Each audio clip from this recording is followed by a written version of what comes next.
Sa gitna nga ng lumalalang sitwasyon ng hiwalayan ng dalawang magkaparehas na aktor at aktres na sina Paulo Avellino at Janine Gutierrez, Kim Chu at Sian Lim, heto at namamayagpag naman sa paggawa ng teleserye sina Kim Chu at Paulo Avellino.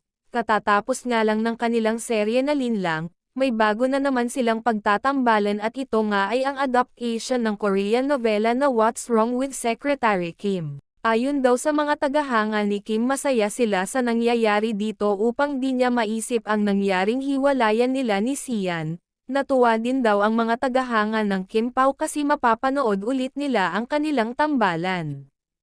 Kaya ngayon palang marami na ang nananabik na mapanood ang teleserye nilang What's Wrong with Secretary Kim kahit kakaumpisa pa lang ng taping nito. Samantala,